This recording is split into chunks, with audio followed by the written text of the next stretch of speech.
Good morning students, welcome back to online teaching class. આજે આપણે ગુજરાતી વિષયનું છઠ્ઠું એકમ એટલે કે છઠ્ઠું ચેપ્ટર સામગ્રી તો સમાજની છે ને તેનો અભ્યાસ કરીશું.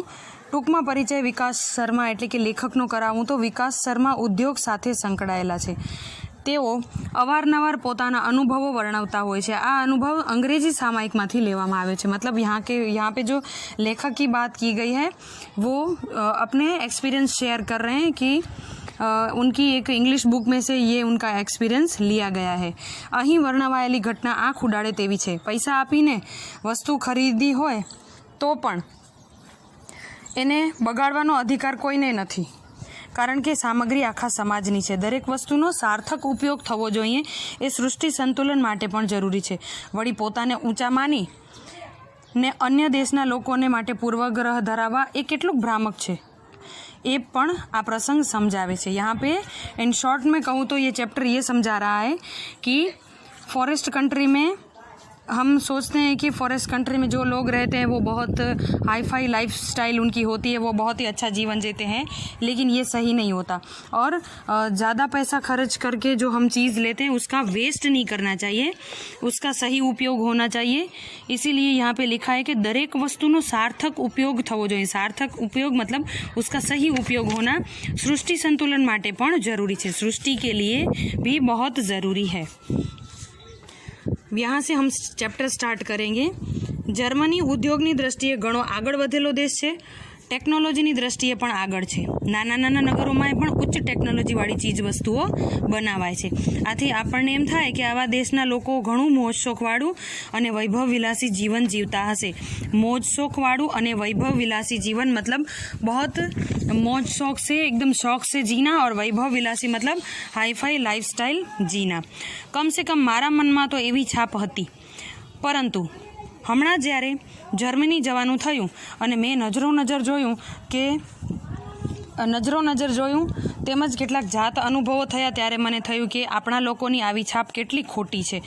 अब यहाँ पे लेखक खुद जब हम जर्मनी गए तब उन्होंने वो बोल रहे हैं कि जर्मनी बहुत ही प्रोग्रेस की हुई सिटी है और टेक्नोलॉजी भी वहाँ पे बहुत यूज़ करते हैं. इवन छोटे छोटे गांव में भी वहाँ पे उच्च टेक्नोलॉजी का उपयोग होता है और वहाँ के लोग बहुत हाई फाई लाइफस्टाइल जीते हैं. ऐसी उनकी सोच थी. હું હેમ્બર્ગ પહોંચ્યો ત્યારે હેમ્બર્ગમાં કામ કરતા મારા મિત્રોએ મારા માટે એક પાર્ટી ત્યાંના એક રેસ્ટોરન્ટમાં ગોઠવી હતી.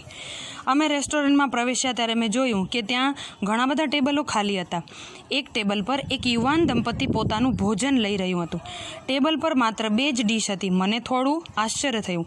આવું સાદું ખાણું? છોકરો કંજૂસ લાગે છે. આપણે ત્યાં તો જુવાનડો છોકરીને લઈને રેસ્ટોરન્ટમાં જાય તો જાત જાતની વાનગીઓથી તેને આંજી નાખે.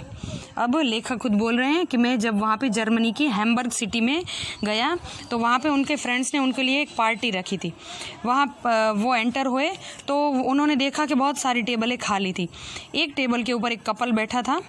उनके टेबल के ऊपर 2 ही डिश थी. तो लेखक सोच रहे हैं कि लगता है कि लड़का बहुत ही कंजूस है. हमारे यहाँ के लड़के अगर कोई गर्ल के साथ या फिर लड़की के साथ घूमने जाते हैं तो काफ़ी सारी बहुत ही उसको इम्प्रेस करने के लिए डिशेस मंगवाते हैं. ऐसा हंसते हुए वो मन में सोच रहे हैं. बीजा एक टेबल पर કેટલીક વૃદ્ધ સ્ત્રીઓ હતી. વેટર આવે અને એમની દરેકની ડીશમાં પોતાના વાસણમાંથી ખાવાનું પીરસી જાય. દરેક જણ બધું ખાઈ જાય, ડીશમાં એકે દાણો છોડે નહીં. सामने एक दूसरी टेबल थी, उसके ऊपर कुछ ओल्ड लेडी बैठी हुई थी. वेटर आके सबकी डिश में खाना सर्व करता था और सारी लेडी से जो थी बिल्कुल एक भी अनाज का जो दाना था वो वेस्ट नहीं कर रही थी. पूरा का पूरा खाना खा रही थी. जो કે અમે એમના તરફ જાજુ ધ્યાન ના આપ્યું નહીં, કેમ કે અમે અમારા ખાવામાં પડ્યા હતા. અમને સારી એવી ભૂખ लागेली એટલે મારા સ્થાનિક મિત્રોએ ઘણું બધું ખાવાનું મંગાવેલું. हमने उसकी तरफ बहुत ज़्यादा ध्यान नहीं दिया. हम अपनी पार्टी एंजॉय कर रहे थे. बहुत भूख लगी थी और फ्रेंड्स ने बहुत सारा खाना मंगवा लिया था. रेस्टोरेंट में गिरदी नहीं होवाथी खाणું झट આવી ગયું. खाणું मतलब हमने जो डिश मंगाई वो खाना. ખાણું ઝટ આવ્યું અને અમારે બીજા પણ કામો હોવાથી અમે ખાણું જલ્દી પતાવ્યું. ખાઈને અમે ઉઠ્યા ત્યારે લગભગ નહીં તોય અમે મંગાવેલા ભોજનમાંથી ત્રીજા ભાગનું ભોજન हमारी डिशों में छड़ाયેલું હતું. अब ये बोल रहे हैं कि रेस्टोरेंट में बहुत ज़्यादा भीड़ नहीं थी, इसलिए खाना भी जल्दी आ गया और हमें आगे भी बहुत सारा काम था, इसलिए हमने जल्दी खाना खा के वहाँ से उठ गए. लेकिन डिश में जो खाना मंगवाया था तो थर्ड पार्ट खाना उन्होंने ऐसे ही वेस्ट छोड़ दिया.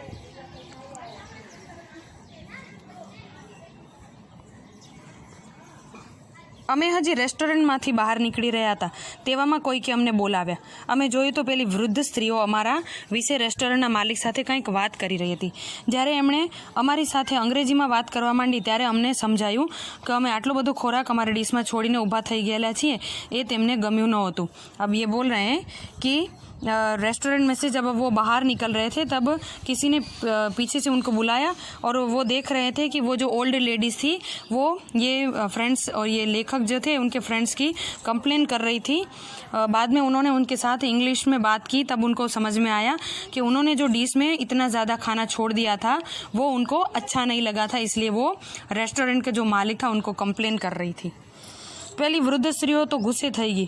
તેમાંની એક જણી પોતાનો ફોન કાઢ્યો અને કોઈકની સાથે વાત કરી. થોડી વારમાં તો સોશિયલ સિક્યોરિટીઓનો યુનિફોર્મ પહેરેલો એક જણ ત્યાં આવી પહોંચ્યો. જે બધું બન્યું તે જાણીને તેણે તો અમને 50 યુરોનો દંડ કર્યો. अब वो जो ओल्ड लेडी जी जो थी वो तो बहुत गुस्से में आ गई थी और वो उन्होंने सोशल सिक्योरिटी वालों को तुरंत ही फ़ोन करके बुला लिया और ये सारे फ्रेंड्स को सबक सिखाने के लिए वो पुलिस भी सिक्योरिटी वाला भी आ गया और पूरी बात सोच समझ के जान के फिर उन लोगों को 50 यूरो का दंड भरना पड़ा. वहाँ पे उन लोगों को 50 यूरो देने पड़े थे.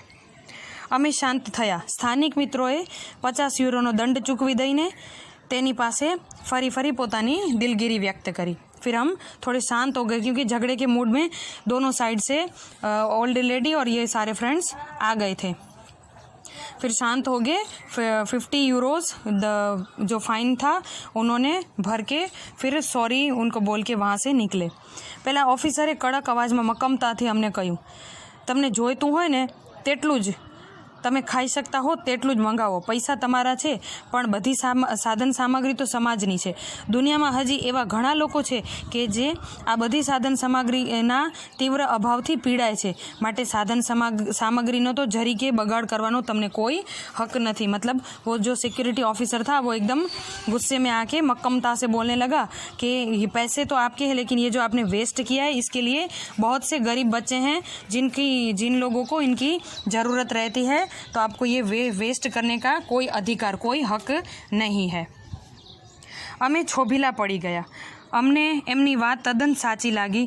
આવા ધનવાન દેશના લોકોનું આવું માનસ જોઈ અમને અમારી જાત પર શરમ ઉપજી. ખરેખર આપણે આવી બાબતોનો ગંભીરતાથી વિચાર કરવો જોઈએ. આપણે તો ધનવાન નહીં એવા દેશના નાગરિક છીએ.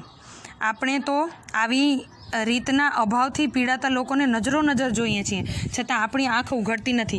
લોકોની ચીજ વસ્તુઓનો પણ આપણે કેટલો બેફામ બગાડ કરીએ છીએ. मतलब उनको फिर शर्म आ गई. वो बोलने लगे कि इनकी बात एकदम सच है. हम इतने ही धनवान देश से नहीं है लेकिन फिर भी ये इतने धनवान है फिर भी इनकी मानसिकता मतलब उनके विचार कितने अच्छे हैं और हमारे देश में इतनी गरीबी है फिर भी हमें ये विचार कभी नहीं आता कि हम जो ये चीज़ वेस्ट कर रहे हैं उनके लिए हमारे देश के कई बच्चे पीड़ित हैं, कई बच्चों को ये चीज़ें नहीं मिल रही है.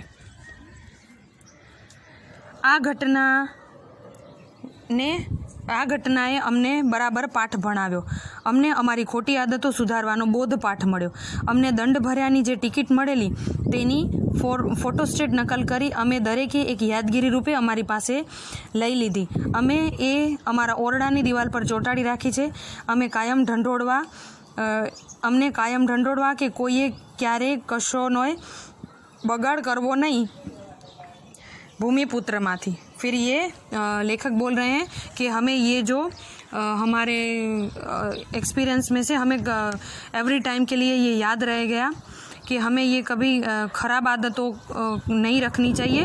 हमें ये सीखना चाहिए कि कोई भी चीज़ का हमें वेस्ट करना नहीं चाहिए, दुरुपयोग नहीं करना चाहिए. बाद में जो उन्होंने जो फ़ाइन भरा था, दंड भरा था, वो पर्ची निकाल के जो ऑफिसर ने जो दी थी उसकी एक एक जेरोक्स करवा के सारे फ्रेंड्स ने उसका फ़ोटो स्टेट नकल, मतलब एक जेरोक्स की एक फ़ोटो कॉपी बनवाई और सारे फ्रेंड्स ने अपने घर के हॉल की दीवार में रखी थी, ताकि उनको जीवन भर याद रह सके कि हमें कोई भी चीज़ का मिसयूज़ नहीं करना चाहिए, कोई भी चीज़ का हमें दुरुपयोग नहीं करना चाहिए।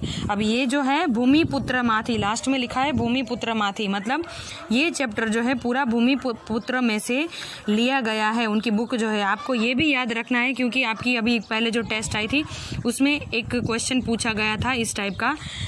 आशा करती हूँ कि आपको पूरा ये चैप्टर समझ में आ गया होगा। The moral of this chapter is कोई भी चीज़ का हमें दुरुपयोग यानी कि वेस्ट नहीं करना चाहिए। Thank you, have a nice day.